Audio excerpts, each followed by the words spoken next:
in order to get into a gang, you have to use a weapon and take out a stranger. So you use it, you stand your ground, and then you're initiated into the gang. So that's part of the whole culture of gang initiations.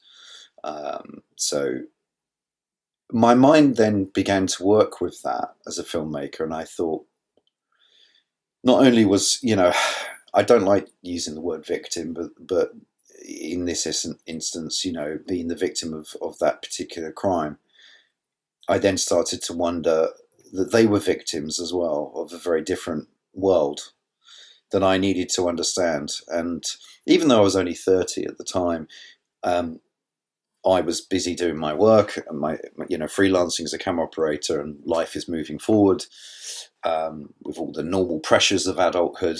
And I hadn't really, I felt quite disconnected from youth or the next generation of youth behind me. And I guess as a filmmaker, that also became part of my mental process was, well, I need to know. I need to know what's going on with our youth in this country, and why these situations are happening. What can we do to improve it? What can we do to make things better in society? And so I became quite obsessed with studying gangs and gang initiations. I began to learn the patterns of different gangs that were operating in different parts of London. What were the main things that you learned in hindsight about gangs and these sorts of behaviors within these sorts of communities? Well, there seems to be, and I actually learned a lot more when I then progressed and started to actually change my own route in working with disadvantaged and marginalised young people down the line. But I think instantly what I was finding was that most of the people in gangs don't actually know what they're doing. They generally are just told what to do, and they do it because that's what you're supposed to do. There's no background. I remember having a discussion with two former gang members, and who were also trying to change their lives for the better.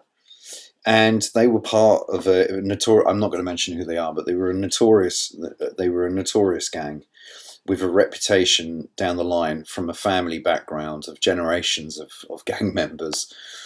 And it had got to the point where they had what they call beef with another gang from the neighborhood that had gone on for 3 decades. The conflicts over who controlled what in the area. But it also got to the point where they don't actually know what the original conflict was, because it's gone down generations. So I'm talking to two 18-year-olds, and they don't actually know what the history is, and they just said, well, we've been told there's always been beef with this other gang, so that's what it is, and we're with this gang, so you kind of make sure that you do what you have to do with this other, towards this other gang to stay safe, right? And also they probably partly, out of self-protection, I'm sure, in many instances, but also because they probably feel they haven't got any other choices. Yeah, and it's about the space that they're growing up in. There's not a lot of places they can run to, and unfortunately, if it's in their neighbourhood, it's in their neighbourhood. I mean, it's in their face. So if they're lucky, they can keep away from it. But in most cases, they're going to be drawn in at some point to what's going on. But they just don't know what it is. It was extraordinary that we had 3 decades of these family gang feuds that were going on in this neighbourhood.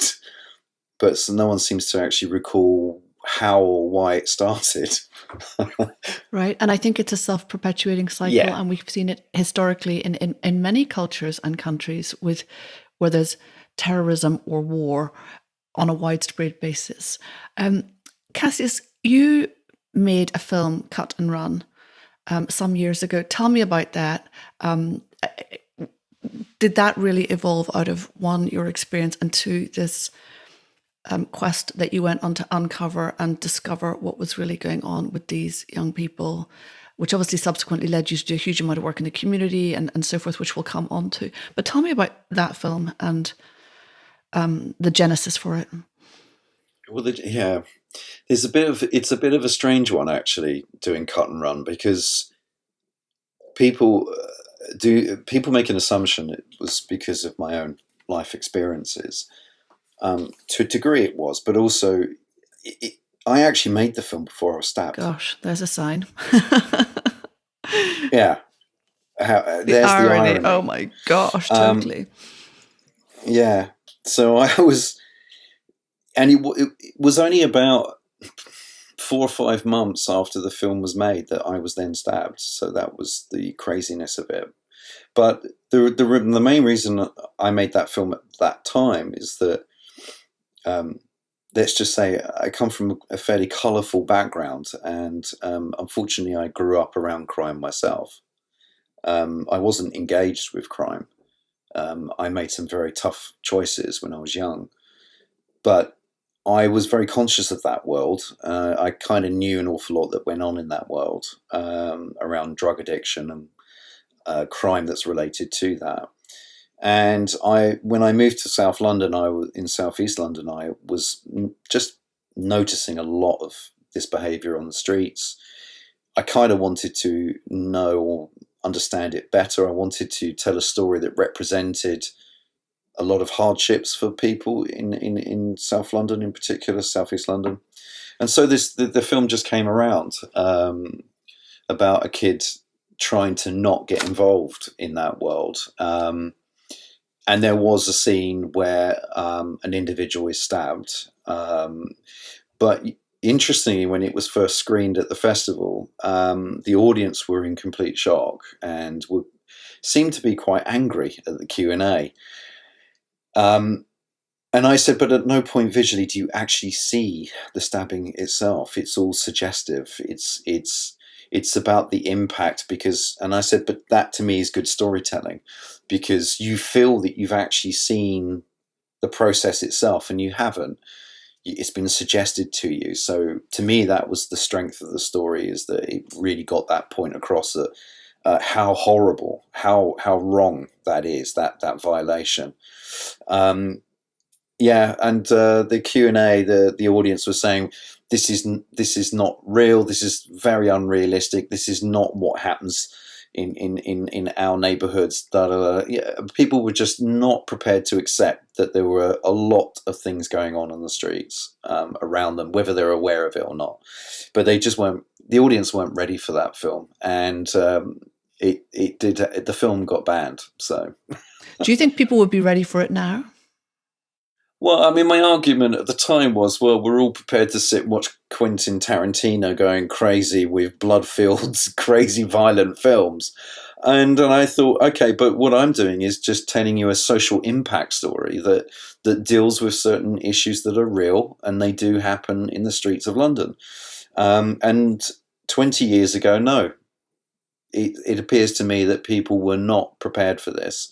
And I guess, the idea of the news covering stabbings was still very, very early days. I mean, it was, stabbings has always been happening. There's always been gangs.